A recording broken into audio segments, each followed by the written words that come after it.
இந்த குடும்பத்தை பொறுத்த மட்டும் வேற ஒரு கோணத்தில் நம்ம பார்க்கலாம். பக்கத்தவன் வாத்தியார், போக்கத்தவன் போலீஸு அப்படின்னு பழமொழி இருக்கு.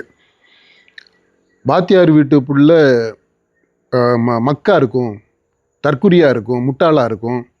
போலீஸ்காரர் வீட்டு புள்ள திருடனாக இருக்கும், இல்லை பொறுக்கியாக இருக்கும் அப்படின்னு எல்லாம் சொலவடைகள் இருக்குது, பழமொழிகள் இருக்குது. நம்ம இந்த பழமொழிகள் எல்லாத்தையும் ஏற்றுக்கிறது இல்லை. ஆனால் இந்த பழமொழிகள் சொலவடைகளுக்கு பின்னாடி ஒரு சமூக செய்தி ஒன்று, சோஷியல் மெசேஜ் ஒன்று இருக்குது அப்படின்ற அளவில் நம்ம எடுத்துக்கலாம்.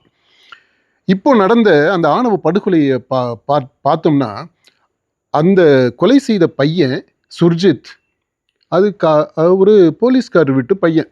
2 பேருமே போலீஸ் துறையில், காவல்துறையில் இருக்கிறாங்க. அப்படின்னா நாள் பூராமே அவங்க இந்த கிரிமினல்ஸோடையும் குற்றவாளிகளோடையும் கொலைகாரர்கள், திருட்டு அந்த மாதிரி சூழல்லையே இருக்கிறாங்க. நாள் பூராமே அதுதான், 24 மணி நேரமே சொல்ல போனால். இப்போது அங்கே இருக்கக்கூடிய ஸ்ட்ரெஸ்ஸு, அந்த கல்ச்சர், போலீஸ் ஸ்டேஷன் கல்ச்சர், இதோடு இங்கே வீட்டுக்கு வரும்போது பிள்ளைகளை அவங்க பார்க்கக்கூடிய பார்வை 2 எக்ஸ்ட்ரீமில் இருக்க முடியும். ஒன்று, அதே பார்வையில் பிள்ளைய பார்த்து இங்கே மாதிரி ஒரு அந்த அங்கே இருக்கக்கூடிய அந்த மன உளைச்சலை, இறுக்கத்தை இங்கே வந்து பிள்ளைகள்கிட்ட கொட்டுறது. அப்படி கொட்டும்போது பிள்ளைகள் வந்து பயத்திலையும் இதுலையும், அப்போ போலீஸ்காரரு அப்படின்ற அந்த பயத்திலேயே வளரும்.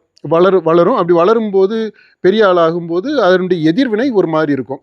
இன்னொரு பக்கம் பார்த்தீங்கன்னா, இந்த பிள்ளைகளை சரி இந்த மாதிரி இருக்குது, உலகம் இருக்குது, நம்ம பிள்ளைய நல்லா வளர்க்கணும் அப்படின்னு சொல்லிட்டு ஓவராக இது பண்ணி செல்லம் கொடுத்து வளர்த்து அப்படி வளரக்கூடிய பிள்ளை பெரிய ஆளாக வரும்போது அது ஒரு மாதிரியாக வரும்.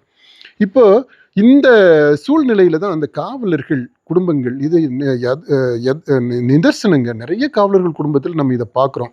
இது ஒரு பெரிய சேலஞ்ச்.